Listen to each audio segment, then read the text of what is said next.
Oh dear, I was looking down at my phone for something. Winchester Moore marches on. Fortunes, placeholder content, okay.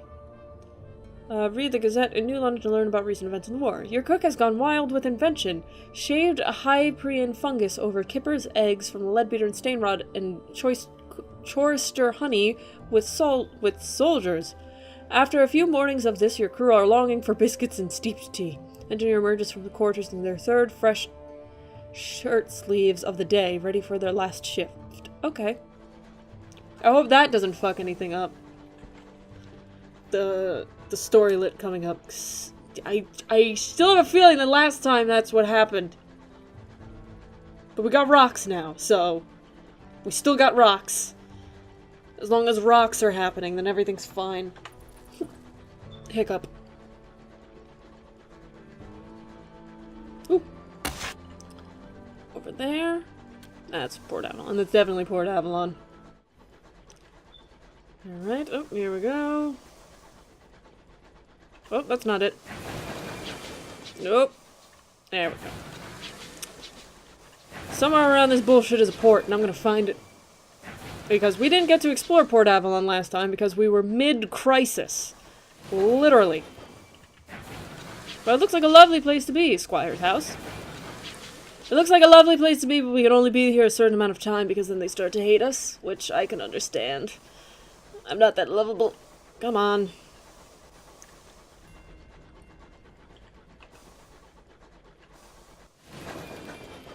Alrighty.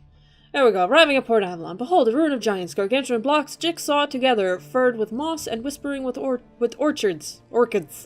A bucolic village nestled among them. Smoke coils daintily from chimneys. A leisurely game of cricket unfolds on the village green. A ramshackle dock juts into the sky beside a farmyard scattered with rusty locomotive parts, plating, piping, and chugging motor with its innards exposed. An oily-faced, black-haired girl waves your locomotive into position. Welcome to Port Avalon, she calls as you disembark. A rich knot of scents greets you, leaves and wood smoke, enriched by infrequent but pungent intrusion of goat. Port Avalon welcomes new visitors, but your novelty will wear off the more time you spend there. When you visit in the future, you may need to bring something to keep them friendly. Okay. Share. Ooh, this is what we can do with the thing! Port Avalon spills prettily across the sections of colossal drifting ruins. Its orchards. I fucking did it. I joked about it 5 seconds ago and I did it. Its orchards bask in the evening gold light of a distant nebula. Exploring the Port of Avalon will wear down your welcome. Here you can restore it, allowing you to stay longer. Can it go over 3? Write a port report. You have a port report for Port Avalon. Were it not for the talk of smugglers and sky beasts, you could easily confuse this place for a village on the world you left behind. It's quite peaceful here. Learn to read. Apart from some fuss about a newspaper delivery, the villagers frown and change the subject when you ask about it. Oh, excuse me. Host a tea party aboard your locomotive. Oh, okay. So we can bring tea and they'll like us. We can bring, salon-stewed gossip, which will make them like us, which we can get from turning in port reports. Let's go to the village green. Golden nebula scintillates above the port's apple trees, allotments, eel fisheries, and steeple church. Here you may, if you choose, immerse yourself in the village quaint rhythms. Relaxing stroll or watch a cricket match. Villagers doze in the soft light, newspapers over their faces. Let's watch a cricket match. I've lost 10 terror. Okay, that's not bad. The game could charitably be described as stately, but there is a moment of excitement when the batsman hits a 6 and the ball whizzes over the thatched roofs of the edge of the port and is lost forever in the starry depths. The audience groans. Play stops while someone goes to get another ball. Okay.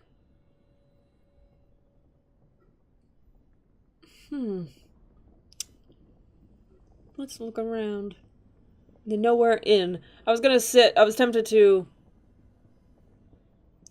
go watch another match to get my terror down, but let's just explore some more. Maybe there'll be another way. Bothridge's Botheridge's A Tour of Heaven describes Port Avalon's single pub house as a welcome respite, justly framed for its authentic old earth cider. The locals can be welcoming for a while. You may be able to recruit some more crew here. Okay. And appreciate an amount of cider? What? Oh, God. Port Avalon's first public house stands... I keep saying Avalon, it's Avon. Port Avon's first public house stands amidst a nodding copse of apple trees. Inside, brass gleams costly on the beams, window latches, doorknobs, and other fittings retrieved from the first locomotives that carried people here. A great polished wheel hangs on the wall. Read a work of speculative fiction? In the nook by the fireplace is a shelf of magazines. Each contains a story by the local author. The turbulent fabulist. Read a work of speculative fiction. Oh my God. Oh,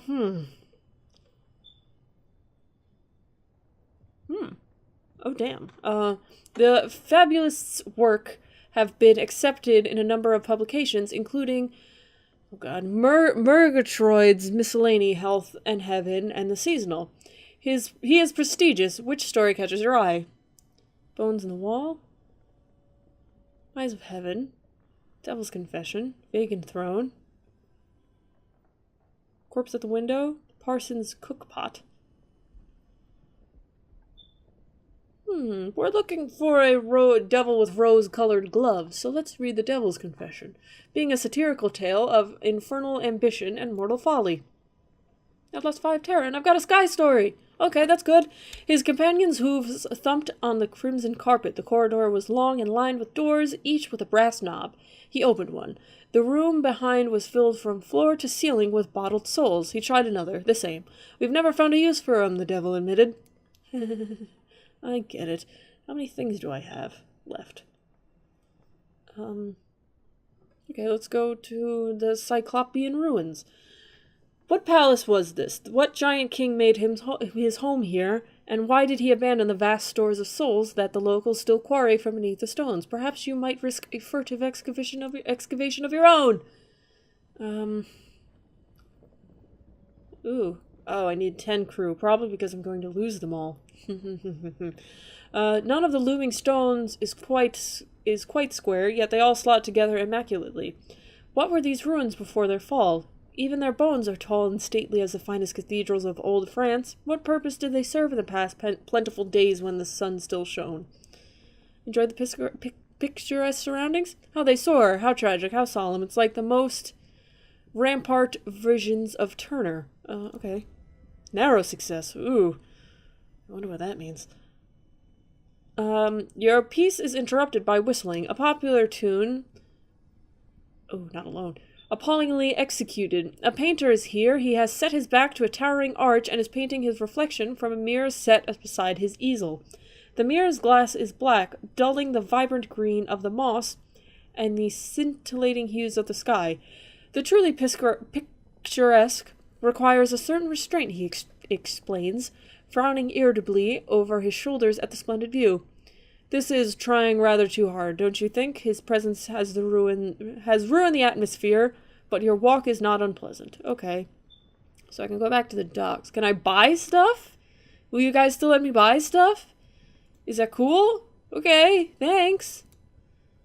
Bronzewood? Okay. Can't sell anything. Let's go to here.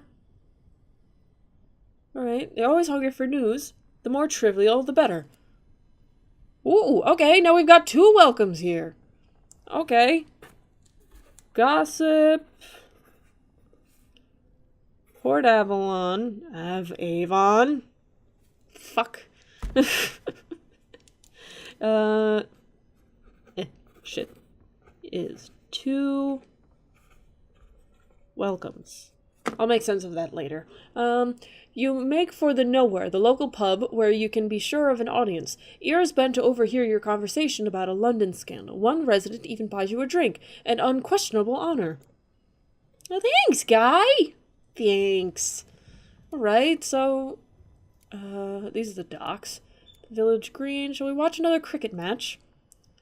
Sure, why not? Oh, Visions of the Heavens. Oh, no! It wasn't a cricket match at all! I'm an idiot. I attended a church service.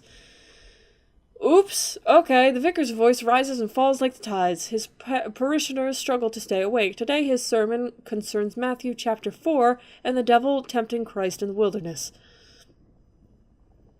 Am I being called out? I feel like I'm being called out. Okay. Visit the allotments. In fenced cultivated ports across Port Avon, grizzled horticulturists tame the rampant burgeoning vegetation of the Reach.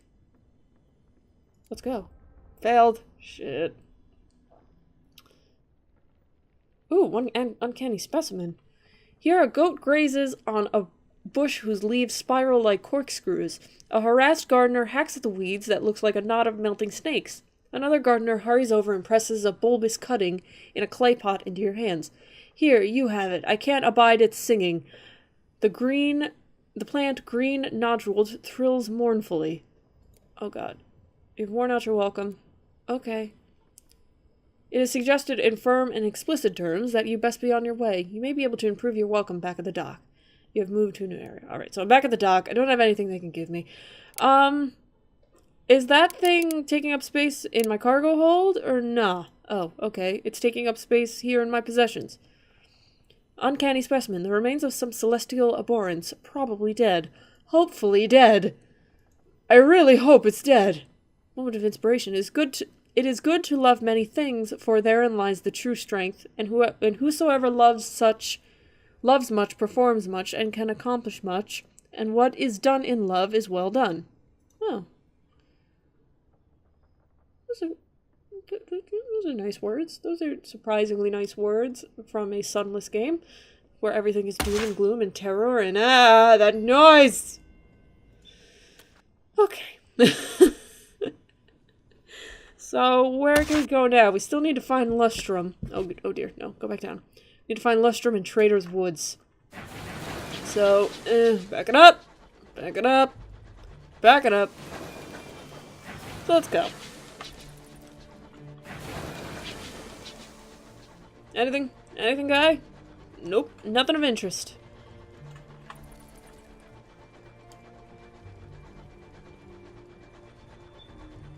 Alright, we'll just keep going. Circling the outer circle. Until we find something. Ooh, what are you? Are you just a thing out here in the middle of, Canter Still. I remember you. No. Damn it! That took a lot! Shit, okay. I'm too nervous to use the strafing things to get out of trouble because I always fuck it up. Because it's like, right? But it's not your right, it's the ship's right. Tank controls, if you will, and it always screws me up. Especially in a case of emergency. Oh damn. Don't do it. Don't do it! Okay. No, leave me alone. Okay. Good. He lost interest very quickly.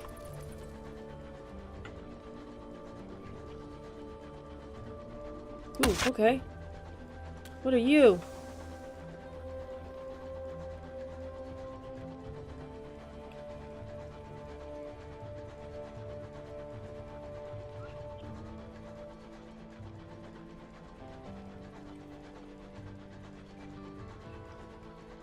Ooh, you don't look familiar. Can I go over you? What about you? Desolation of Salbia. Okay, can I go through? I'm gonna just make my way through here. Don't mind me. It's very lovely ruins you have here. A spell in prison, an interlude in red and gold, a mentor, an unlikely haul, scandal. What should we bring up? Our hearts and our mirrors are pretty low, and we need to bring our mirrors up. So... there we go. And we'll have a benefactor, too.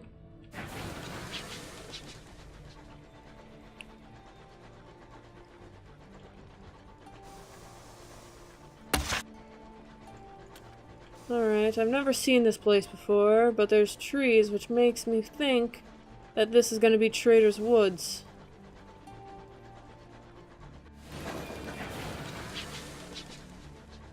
I'm gonna crash into something.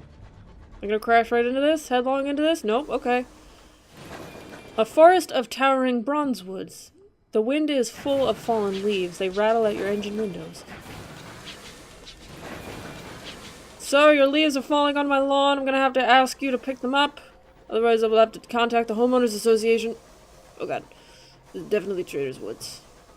Yep, Trader's Woods. Ah! Okay.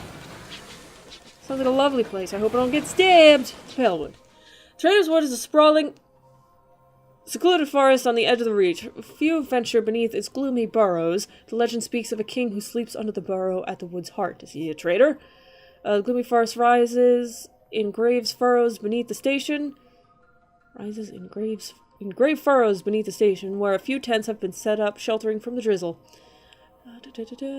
What might be an owl calls from somewhere in the wood. A great stone barrow mound rise over the trees in a far distance. Approach the tents. Write a report. Do it first. Outside the Somerset camp, the great forest of bronzewood trees has gone untouched by human hands. A few students chase each other through the undergrowth. In the shades, two scholars debate fiercely about the inherent symbolism of a nearby rock. How like the scholars. Approach the tent. If anyone lives amongst the stillness of the dark woods, they'll be here. Oh god. A banner in the colours of Somerset London University's most respectable college gleams in the firelight. Three black-robed academics are arguing about the campfire. They raise when your shadow falls over the fire. Shadow falling over a fire, that's funny. How do you do? The dismal paleographer shakes your hand. We're trying to reach the regent's grave, that burrow that you see in the distance. A king of legend is buried inside. His colleagues, a severe young woman and a fey young man, frown. The problem is, the woman, a vituperative classicist, says, we can't agree on who it is. Our progress has stalled, as has our funding. He believes it is Charlemagne. I think St. John, and she believes it's an Hannah? I don't know that one. The other two I recognize. That one, nah. The older man of feckless theologian says... Theologian? Okay. I don't suppose you have an opinion. Could be Charlemagne, the 9th century Holy Roman Emperor, who, according to legend, sleeps under a mountain until he's needed. Could be Anella. Oh, an ancient Sumerian goddess, queen of heaven, who descended into the underworld and was trapped for a time. There you go, that's who that is. Suggest the king could be St. John the Evangelist. In Christian belief, the favorite apostle of Christ, who sleeps in his tomb, waiting for the end of all things. The guy who was, is that the guy who was, Book of Revelations? Is that him? That John? Or was that another John? May have been another John. May have been both. Who knows?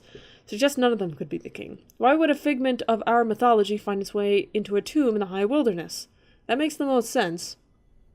That makes the most sense. There is a collective groan from the academics. This is what my supervisor said, the feckless theologian says sulkily, and mine, the dismal paleographer says. I argued with mine until he conceded that it was at least a possibility, the vituperative classicist said triumphantly. Come into the camp, since you've come all this way, perhaps we might change your mind.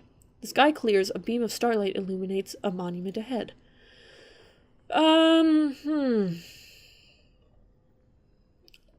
Okay, but first I gotta purchase, this goose costume. I promise it'll make sense. If there's one thing the academics can agree on, it's that they're lucky to have their tailor with them, given how often the brambles tear their garb. Excuse me, sir, I would like to buy, 2 costumes for geese. The tailor picks another nettle from the sleeve he's mending and adds it to the pile. I have your order right here, yes, I've modeled my design on the old jesters. If the sight of those darling geese jingling doesn't get a good laugh, I'll retire on the spot. Oh my god! This is gonna be the best circus ever, you guys. It's gonna be great. Okay, cuddles and ruffles. Okay. Back to business. The shadow of the burrow falls over the tents. A mournful wail comes on the wind. The campfire gutters. Gutters? The fire is low, fueled only by damp twigs and the occasional monograph when someone thinks the others aren't looking. Ooh. The scholars cast mournful glances between the trees, ignoring their sodden equipment and dwindling supplies. Oh dear, discuss your finding with the Somerset academics. Speak with the dismal I want to say photographer. Paleographer. Pelographer, if you will. That's probably how you say it, pelographer. Alright, speak with the dismal guy. He is thumbing through his battered copy of Einhard's Vita Caroli Magni. His hands shake with the cold, but his eyes are alight. It is good to have another face about. I am heartily sick to death of that pair, and not for the first time. They are convinced of such utter rot. Any fool could tell you that this forest is a resting place of Charlemagne. Every legend and romance I've read convinces me of it. My work has sadly stalled. We can't afford another expedition, and so I have found no more evidence that I could present to the college to prove my theory. Increase your Kerguelen theory to hear more of... Okay. Speak with the lady. She is practicing a mosaic arrangement with bits of broken glass and slate recovered from the woods. We've been here positively months and have nothing to show for it. We're all but out of funds. I've done my bit in making sure the other two can never be taken seriously again, but we've no money for supplies for ventures into the woods. We believe the burrow is the resting place of a legendary monarch. We just can't agree on which. We don't have the resources to mount any more expeditions, so I'm left with what meager evidence I've been able to gather. It convinces me, for sure, but I can't imagine Somerset will look kindly upon it. Okay. Now, the feckless guy. He is attempting to ward off a Titan reproduction. To keep water off a Titan reproduction. His gospel has been dropped in the leaves. Okay. Thank Christ, someone knew. We've all been trying to reach that tomb on the hill for positively forever. Y'all are saying positively a lot. It's on the far side of the wood, and we're rather strapped for cash. Somerset's refusing to send us a penny more for another expedition. They did not appreciate my last monograph. Apparently, I brought infamy to the college. I was merely reflecting on our student days. Tragically, things aren't going to plan. We can't afford another expedition, and so we languish here, making what we can out of what we've been able to find thus far. It will not do. Okay. Expedition into the Trader's Wood frequently yield evidence, material or otherwise, for the various theories of academics. Okay, nothing for the moment.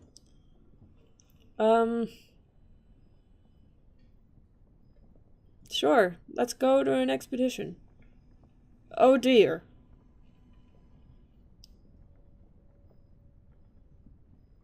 Okay, this is gonna be quite a bit of stuff.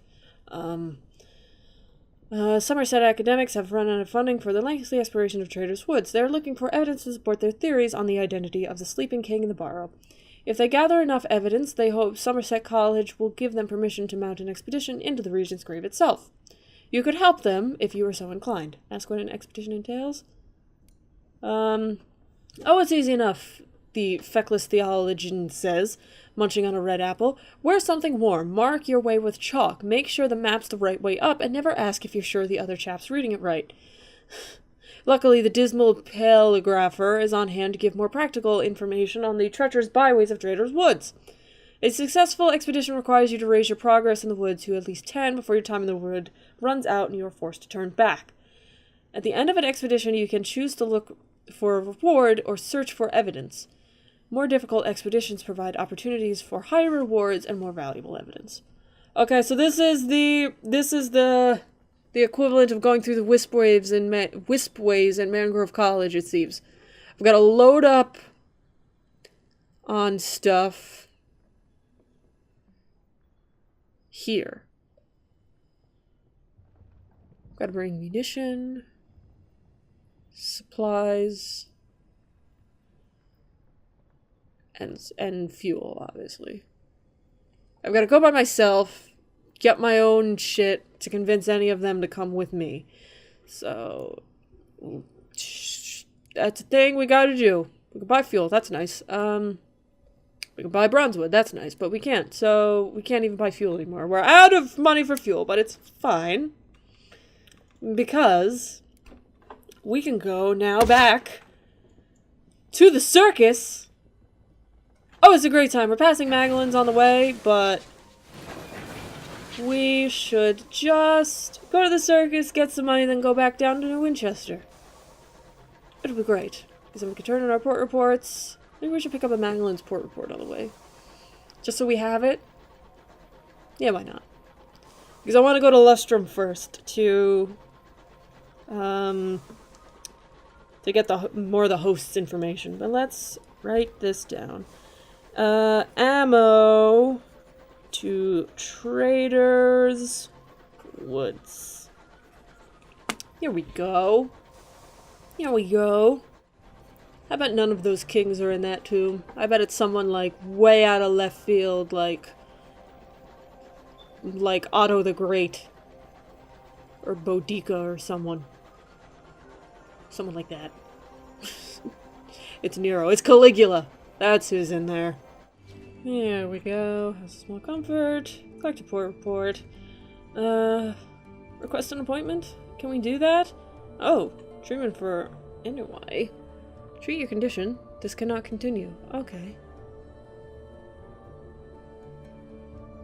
Unlicensed charts? Moment of inspiration. Okay. The treatment rooms lie in the heart of Magdalene's. Shadows move through the walls, occluded by the brilliance of the stained glass. The sound of soft sobbing echoes through the hollow chambers. Occasionally, it is interrupted by bursts of sudden laughter. An attendant sits guard before the doors. A pile of empty journals are on his desk. I'm here to help. If you wish to undertake a treatment, we may discuss payment. New stories are preferable to sovereigns anyway. Oh, okay. So I can come here with gossip as well. I wonder where I can take this uncanny specimen. Treat your condition. This cannot continue. So we're at nervous. We've got no unlicensed charts. Unlock this with moment of inspiration. I don't need any, so let's go. Okay. Did this help? The attendant purses his lips when you finish. This is a case of some severity. Follow me. His golden hair catches the reflected light as he leads you along a tunnel of silvered glass.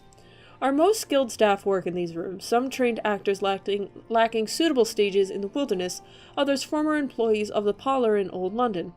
He fumbles with a set of keys before pulling open a heavy set of bronzewood doors. It is best to isolate the noise. Now we are here. Now here we are. Oh damn. Oh damn. Assuaging your condition. In these somber chambers of red and gold painted glass, the worst failings of the heart are treated. Weak sobbing can be heard behind the closed doors. Huddled figures lurk behind the stained glass. The attendant's candle gutters sending shadows skittering through the hallways. He sets his candle down on a little table before a long hallway and turns to you. Whoever you need, you can find behind one of these doors. Your mother or her renewed majesty? As in Queen Victoria?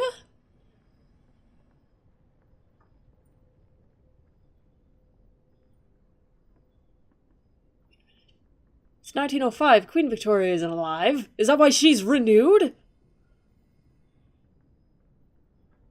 I just want to see.